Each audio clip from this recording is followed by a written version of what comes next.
Vengarut Sveni, Tsangva Nalahar ne Sawaspfur, Vmafodivum Maschturach ne Muarga Udeira Belamuriunaksh, Aharva Kidut Mavach ne Bektolme Shebiriur.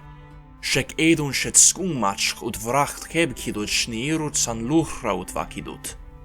Lenar Masan Orfatugad me Fuma Hodugad, ne Maranach Piche Kamskera Rokidu, Meinskush na Edun Shulare Hikidure Fadwanum Bemianama. Gwalme vrachtvader ut uzule nami hasder na ijevigunch, I madr in de nalza ilazradun zbigunch irtzander vazr nalza veshkomatsk. Of course, that whole story is, as blasphemous as it is to say, entirely false. For one thing, Adun and its daughter dialects are just conlangs that I began working on in 2016, and for another thing, even in the context of the con world, Adun is not in any way the original divine language, but is actually descended from the much older Proto-Thracian language. About 6,000 years before the modern era, some of the inhabitants of the Thracian subcontinent migrated across the Straits of Eratosga and settled in the central regions, creating a branch in the Thracian family tree between the Central Thracian languages and the True Thracian languages.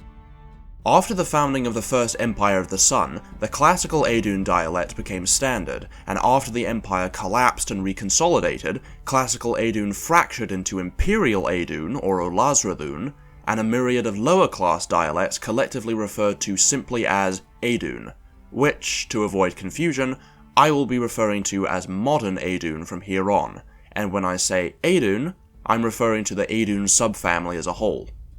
Linguistically, Adun is really confusing. Everything about it is convoluted and messy. Honestly, I still don't get it. Let's start with some of the basic stuff. Possibly the most straightforward aspect of Adun is its phonetic inventory. By the time of the classical language, the prenasalized stops of Proto-Thracian had become plain voiced stops, the uvulars had merged with other consonant series, and the 8 vowels, with their long and short variants, had been reduced to a basic 5-vowel system with no length distinction.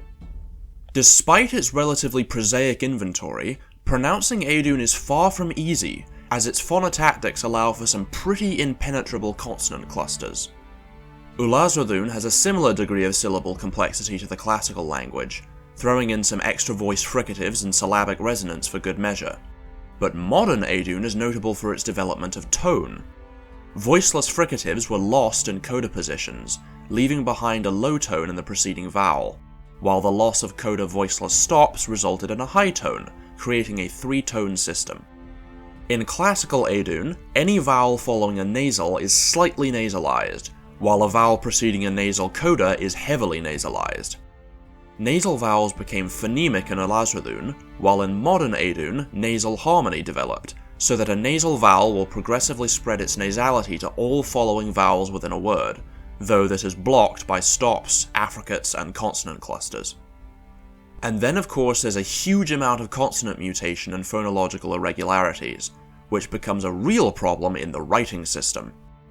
The earliest ancestor of the Adun script appeared shortly after the arrival of the Thracian peoples into the central regions, making it possibly the oldest extant writing system in the world. The oldest form of the script was a logography, written by carving glyphs into stone.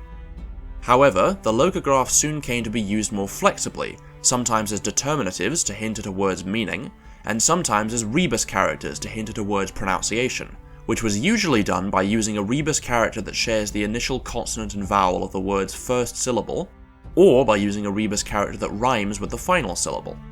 At some point, the technology developed to process palm leaves into a sort of paper, into which glyphs could be etched using a knife-like stylus. The veined structure of these leaves discouraged intersecting lines and sharp angles, so the old blocky characters steadily became more curvilinear. Eventually, these rebus characters were used so pervasively that they developed into a system of simplified syllable glyphs. Because the language's syllable structure was CVC at the time, the syllable characters could either be CV, VC, or sometimes CVC. At this point, the script wasn't very consistent, lacking a common writing direction and permitting multiple spellings for any given word. As sound changes began to kick in, spelling changes were applied haphazardly and inconsistently, varying wildly between different provinces, and so shortly after the founding of the First Empire of the Sun, the scribes decided to standardize the system by introducing the Subfjechtsut, or the expanded form. In this system, every single syllable of a given word is transcribed using two dedicated sets of syllable characters, one to write the onset and vowel, and the other to write the vowel and the coda, if there is one. Though note that some of the syllable characters serve double duty as both onset and coda characters. Finally, the word is most often given a determinative to reinforce the intended meaning. This form also introduced the horizontal bistrophodon as standard, alternating the writing direction and the glyph's orientation with every line. Due to the system's specificity in both meaning and pronunciation, it was adopted as the official notation in all important documents, and the spellings were enforced by royal mandate. Later rulers considered the traditions and heraldry of their ancestors to be sacred, and so refused to alter the old spellings, even as new sound changes began to take effect.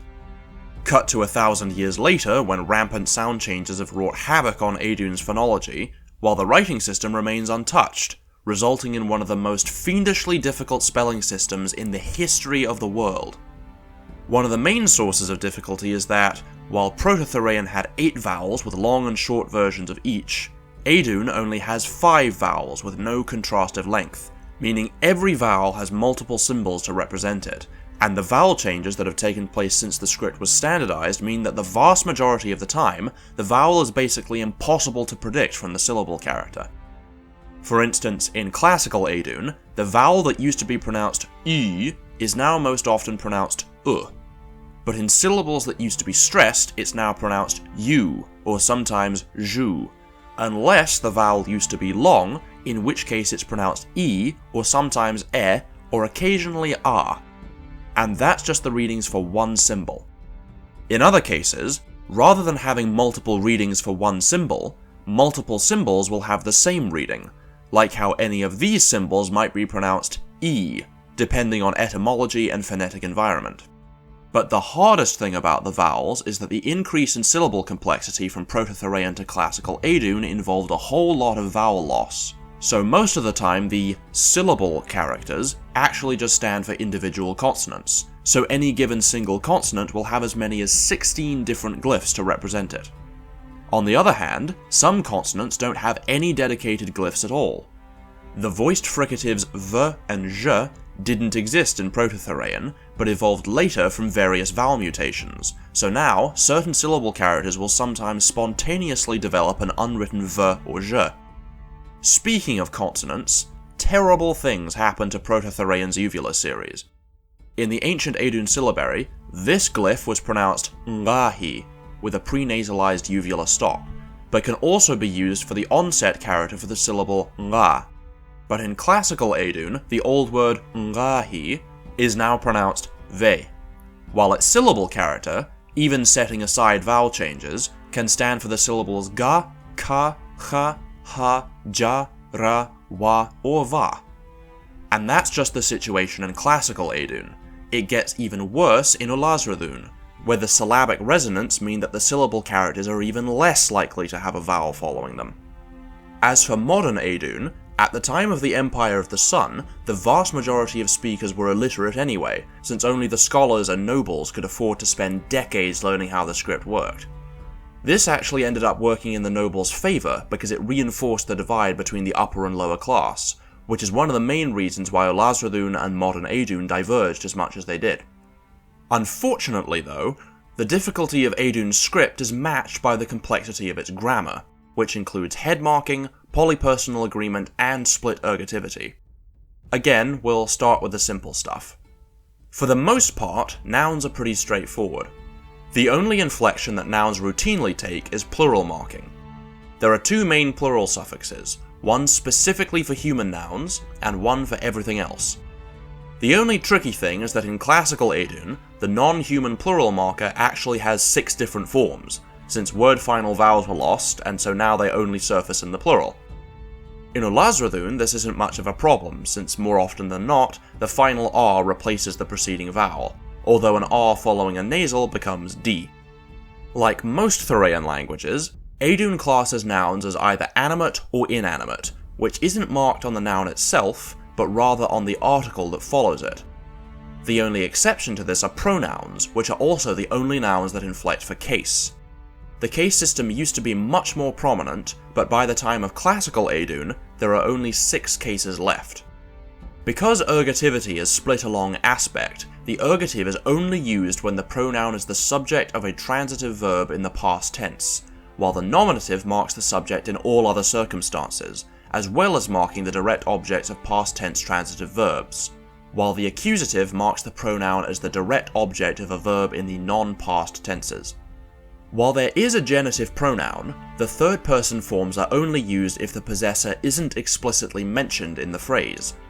If it is, the postposition va is used, which cliticizes onto the front of following vowel initial words. The dative is used both to signify an indirect object as well as to mark inalienable possession. And finally, the vocative marks direct addressees. Perhaps predictably, the real mind-bending stuff happens in the verbs. The Eidun verb system is the twisted and mangled result of grammatical shenanigans that stem all the way back to the proto-language. Proto-Thracian was very fond of using passivization to mark focus, which involved placing the agent in the instrumental case and adding a long r suffix to the verb. In the true Thracian languages like Naqshbandi, this system mainly got used to keep animate arguments as the subject, evolving into their system of animacy-based split ergativity. In ancient Eidun, though, a new progressive aspect evolved from a locative construction, wherein the verb was rendered as an active participle and complemented with an auxiliary, while the direct object was placed in the locative case. Over time, this became the standard imperfective, and therefore the old passive construction was reanalyzed as a perfective, creating an ergative system split along aspect. This meant the old instrumental case became the new ergative case, used to mark subjects of transitive verbs in the perfective aspect, while the old locative became the new accusative. Unfortunately though, that's not even the confusing part. In classical Eidun, the pronouns became incorporated into the verb complex to become person marking, and as they did, they carried with them the phonological remnants of the old case system, which ended up being lost later on, meaning that person marking now operates completely asymmetrically between the perfective and the imperfective, which later became the past and non-past tense verb stems respectively. Add in rampant suppletion and a menagerie of phonological irregularities, and you end up with a system in which the past and non-past tense forms of verbs are totally unrecognizable from each other, so that while I see you is tsvechuch, I saw you is vakasht. To show you how it all fits together, let's conjugate 2 verbs, I gave it to you, and I will give it to you. To start with, every verb has 2 stems, one for past tense transitive sentences, and one for every other situation. Much of the time these stems will be formed pretty similarly, though forming the non-past stem usually involves vowel alternation, palatalization, and, all too often, suppletion, as is the case with the verb to give. The verb stems are then combined with one of 3 theme vowels based on tense, although technically the theme vowel used in the present tense is actually a remnant of an old auxiliary verb that fused with the non-past participle. The theme vowel then combines with a series of aspect suffixes to produce a broad range of tense, aspect, and mood encodings. Some of these aspect suffixes can only occur with one of the 2 stems, while others can occur with both but encode different meanings depending on which stem is used. In this case, we can use the perfect aspect suffix for the past stem, and the future aspect suffix for the non-past stem. Then, person marking is applied, but the phonological form of the markers, as well as their position in the verb template, also depends on which stem is being used, as a byproduct of the word order in the proto-language. Default word order in Proto-Thracian was subject, object, verb, though often third person and especially inanimate objects were positioned after the verb to background them. This is reflected in Eidun's non-past conjugation, in which the subject markers and first and second person direct object markers come before the verb stem, while the third person object markers come after the stem. Recall, however, that Eidun's past tense stem evolved from the Proto-Thracian passive, in which the patient is fronted and the agent is rendered in the instrumental case and placed after the verb. So now Eidun's past tense subject markers occur after the verb, while the past tense object markers precede it. Thankfully though, the indirect object markers don't move around too much, nor do they vary between the past and non-past tenses.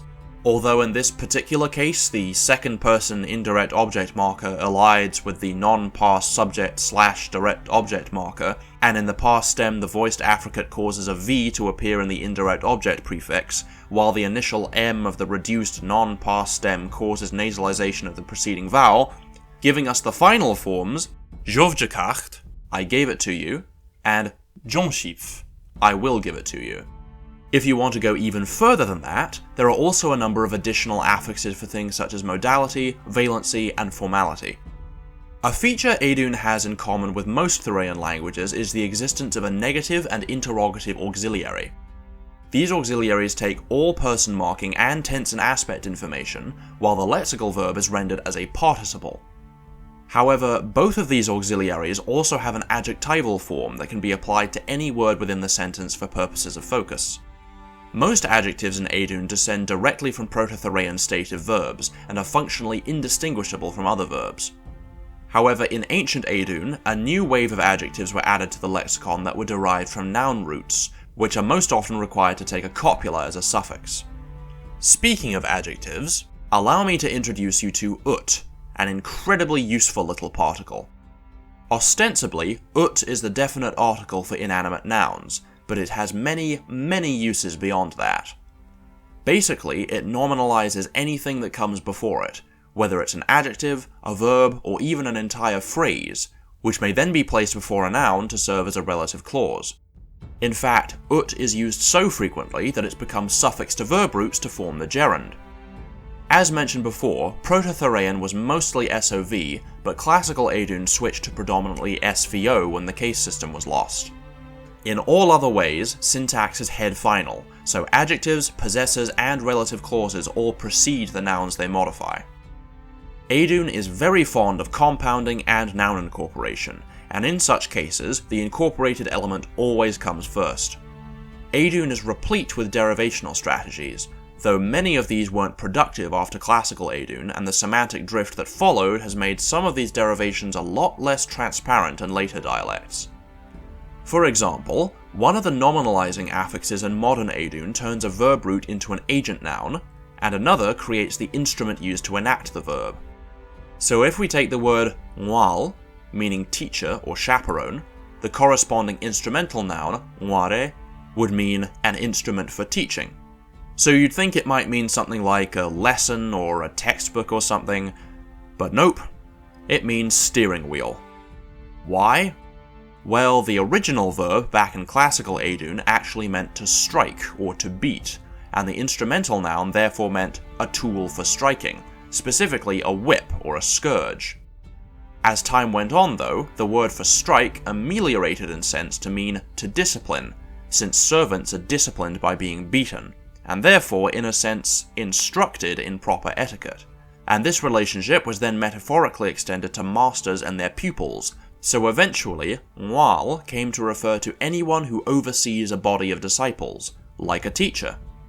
On the other hand, the instrumental noun, which originally referred specifically to the whips used by slave masters, later broadened in sense to include all other kinds of whips, including those used in the driving of livestock, such as the reins of mounted animals.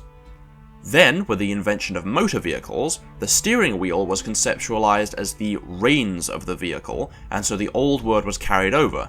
So now the two derivations have basically nothing to do with the original root, nor with each other. And for one final bit of lexical fun, an extremely persistent conceptual metaphor throughout classical Adun and its descendants is that life is a fire, relating to the culture's conceptualization of the soul as a flame burning within the body, and the sun as the font of all life. This gives rise to a huge number of idioms and additional verb meanings.